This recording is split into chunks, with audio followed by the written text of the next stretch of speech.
Hello once again, everyone. So this I had in the works for a bit because the topic has come up, how do you defend your hands? Now, I tried recording this earlier in the week with another one of my students, and unfortunately, the audio got garbled, so Peyton, if you're watching this, sorry, I will get you on the channel, I promise, but since I have the opportunity, Luke here is with me, and we can give it another go. So, the topic of defending the hands comes up a decent amount, because probably for your first couple times free sparring, well into when you're more experienced, attacking the hands is always going to be an option, and sometimes it may be an even better option, be it you're in a tournament where the rule set makes it so attacking the hands you can just rack up points, or maybe you're fighting in a sudden death style tournament, in which case it's first hit wins. Either way, hand shots are absolutely legitimate, and you shouldn't completely ignore them. They are something you have to deal with. I think the medieval person was very good at dealing with them, so you don't see them talked about in the technique all that much, but we'll go over some general suggestions that I have found work well to give you a leg up. There are other ways to defend it. These are the ones that worked well for me. So, firstly, let's go over our first attack to the hands. So, Luke here's here to help me. He's in Vamtag, okay?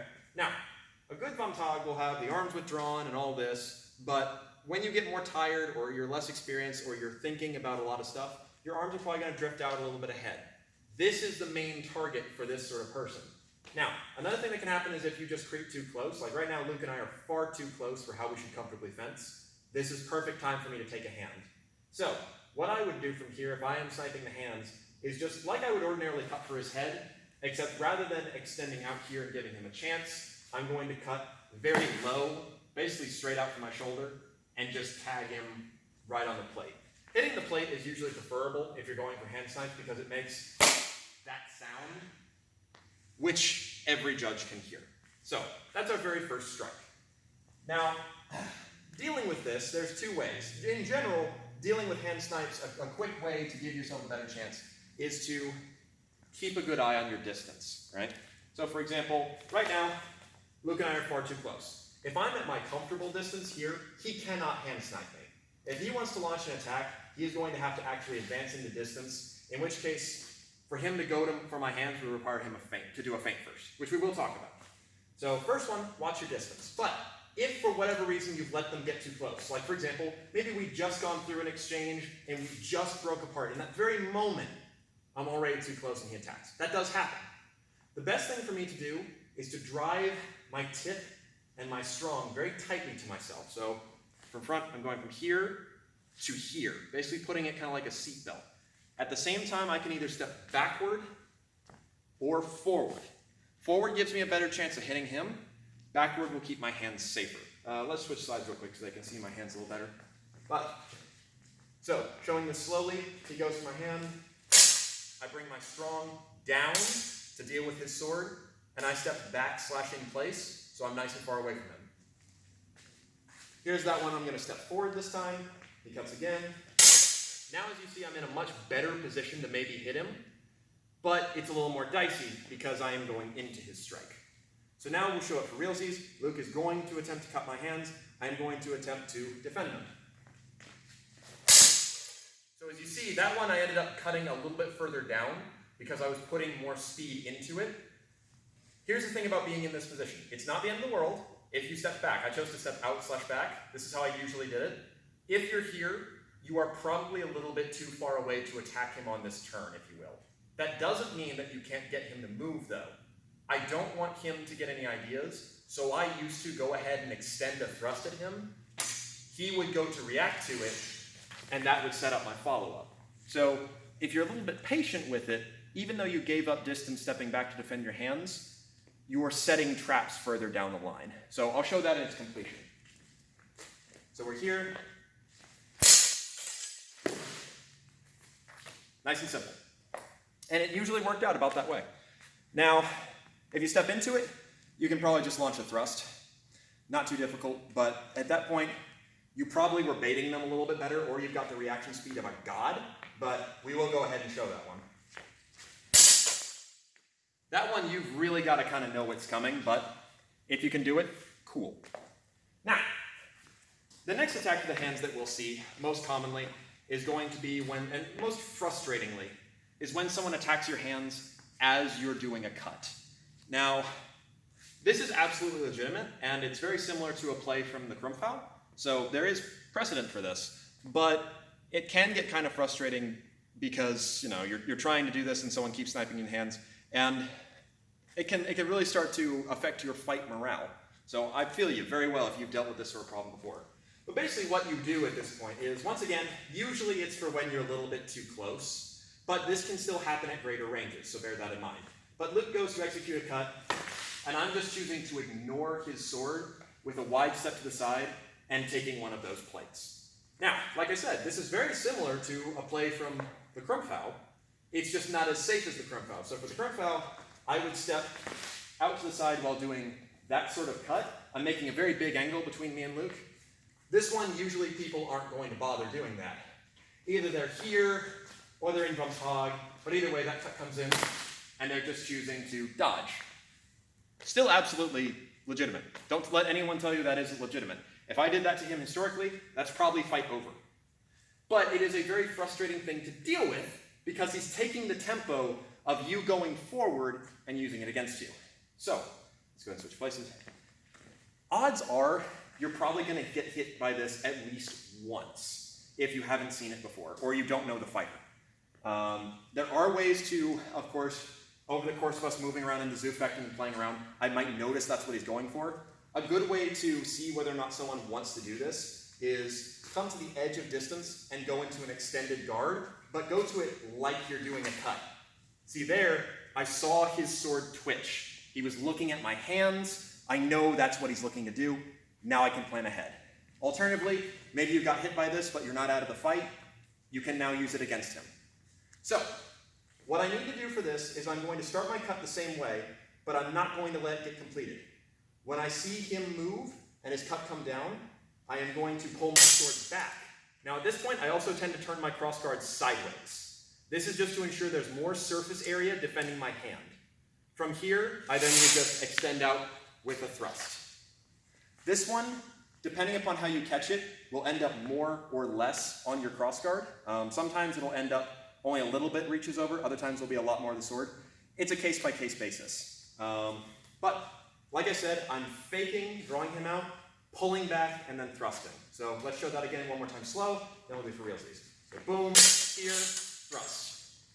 Now, notice on that thrust, I'm kind of raising up and plunging into the throat, as opposed to going for the face like I did before. That's because with this one especially, I want to hit and stick. Because I'm thrusting from decent distance as opposed to up close. I want to make sure that it's not going to skip off his head or anything of that nature, and that everyone sees it. So, here's that one for real. Not too complicated, but it does require you to know that your opponent is going to go for that. And an important note, by the way, when you're doing this feint, make sure you're not jaggedly doing it. What I'm doing instead is I'm extending, and then as it's reaching its precipice, I'm just folding it over. So now it's flat and he's catching on the cross, then I launch my thrust. So, that's how that one works. Next one is, this is another very common one, and one that, hands up, I did this one all the time. I still do this one, is when they are in an extended guard, right? Usually they're going to be right foot forward with this, it works really well, and you manage to creep in with a low guard. So important thing about low guards that we talked about in the Guards and What They Do Alber video, right? This has a deceptive amount of reach. It doesn't look like it does. So, he's a timid fencer, or someone who is more afraid of my sword than he is of me, and he's gotten way too close. What I would do from here is I'm just going to push on the pommel, tack those hands, and get back out. Now you can do this with a couple different styles of footwork. We're creeping in, and that time I dodge to the side, something along those lines. But it's relatively difficult to see coming. Especially, for example, if here you are in this extended guard, and you're ready for someone to come in and bind with you, and they instead do that kind of thing, right? That can be quite difficult to deal with. So how do you deal with it? Well, this one, again, best thing you can do is, if you're going to take an extended guard against a low guard, don't take this one, right? If he's going to play low, standing here does not help me. Here helps me. Because now I'm into flu. If he chooses to go to the outside of my sword, I can defend that very naturally. If he chooses to go to the inside of my sword, I can defend that very well. standing out here in one of the Longenorts, I don't have that option anymore. So, in general, try not to allow them to get that close to you if you're standing in Longenort. But, let's say you did. It happens, right? For example, maybe I was cutting at him and he just retreated with head movement. Oh, crap. And now I'm here, right? How do you deal with it? Best way I would say is to step up into almost fluke. So once you're here, I'm going to step up and wide to the side with a hook step. Now normally my fluke would be lined up with my hip. This time I'm going to let it be kind of canted off to the side because I'm focused on the hands. So I'm going to go from here down. I'm coming back to my seatbelt, if you will. And this one actually is best shown on the other side. So here's that once again. So I'm here, he goes for it, right? I just pull back. Same thing again, right? And depending upon your timing, they may abandon things. That actually happens to me quite a lot, and I figured it would, which is why we did a couple of them. Either way, it changes what he's going to do. You may not want to step up to the side. Sometimes, depending upon length of sword, what person you're fighting, you may also want to step backwards. So he goes for it. Just that has changed things. He was going for my hand, and I brought that hand back. Now our swords are actually in a really good spot for me, and I have options. So, depending upon how things go, play around with both. But the first one does work, second one also works. It just has the same properties as the very first action we talked about where you're giving some distance. But distance isn't a bad thing. Now, another common one, or in a situation where you'll get hit in the hands, is either you're already standing extended, or you happen to go to extended guards a lot, and someone has fainted high for you, okay? So the common trick here is I'm going to fake high at his head to get him to raise his sword, and then I'm going to just dip underneath and take those hands. It's essentially a little Durchwechseln, very, very annoying to deal with if you're someone who's used to fighting from extended guards, and a lot of people have gotten very, very good at this. So here's what that looks like again. Just draw them out, no problem. Doesn't require a lot of motion on my part. Now, best way to deal with this one is, again, don't fall for it. Keep your distance, make sure that you're not chasing their sword, look at what they're actually cutting at. But let's say you do. Best thing for you to do is to follow them with the strong of your sword. So we'll switch sides. So here I am. I'm either here or I'm already extended, and he drives high, okay? I feel myself go for here, and when I notice that he's going around, keep your strong following him and step away from it. Now, in general, it's not even a bad idea to just back out of this one. So here I am, he feints to my head. Nope, right? Just pull back, and you can even sometimes get a small beat with your short edge. That's not a bad way for this exchange to end. And I just learned something really valuable about him. It's okay to not end every exchange with having hit him. As long as I'm getting information, I'm winning. But let's say you can't. So I'm here, he cuts to me, oh crap. Just keep following him with the strong and really push it out to the side to ensure you've got enough safety. I'm also partially stepping back when I do this one even. So, here's it. For realsies a couple times. Okay, that time he got me. No problem, that's why we train. That time I got him done. So, and these, you gotta just drill them. Like I said, these are the ones that worked for me, and I still do practice them. They're not always guaranteed, but we're not in a life or death fight. Learn from it, keep an eye on what your opponent is doing. For example, maybe you're someone who's just faster than you, or has a longer, lighter sword. You may not be able to do some of these, in which case, use the distance ones instead, because at the very least, I didn't get hit. So, now the final one that we have to deal with, well, okay, last two actually. One of them where you may get hit on the hands a lot is if you're standing in left thumb tag. Especially if you're standing left thumb tag like this with your hand curled in. We talked about it, don't do it. The best way to avoid this is don't stand in left thumb tag. You should never be standing there. It's just not a good idea, okay? So, if this is happening to you and you've gotten hit here, go, that's right, I shouldn't be here, switch back to your better side. So, dominant side thumb tag only.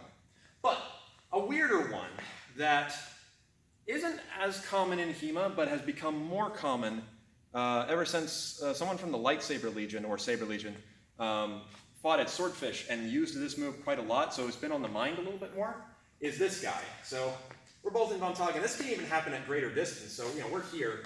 What I'm going to do is release with my dominant hand and extend out with a cut. Now, does this have historical precedent? Actually, it does. This does appear in English longsword. It's called casting the fool, an apt name for the technique.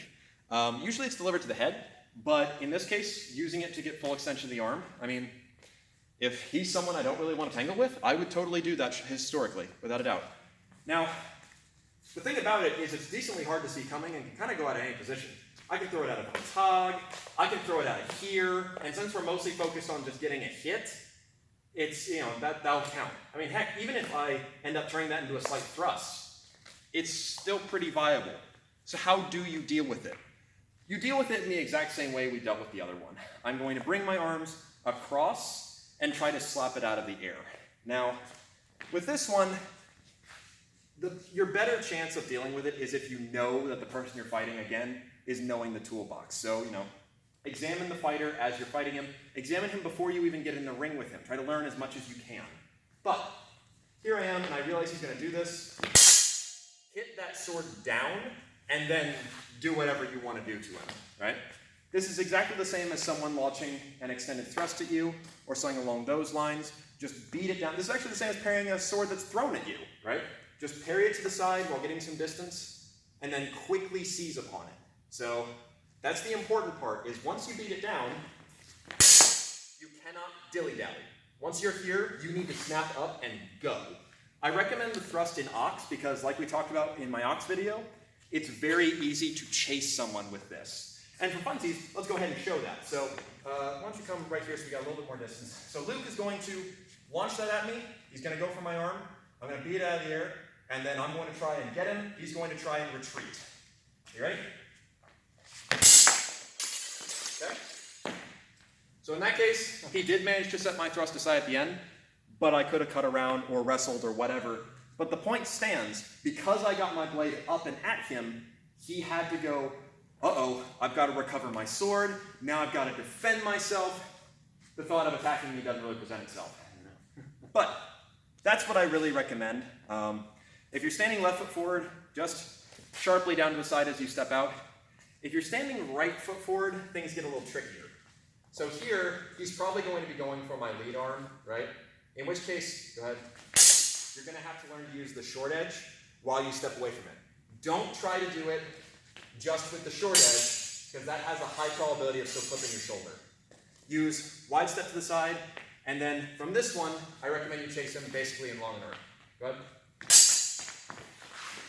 No problem. But otherwise, those are some general suggestions for defending your hands. And like I said, other people may have better ones. Other people may have, variations of the ones I've shown. These are just the ones that have worked for me or have come up consistently. So I thought I'd talk about it. But otherwise, thank you very much, Luke. You stayed after class to help me out with this. And we shall go over some other techniques another time.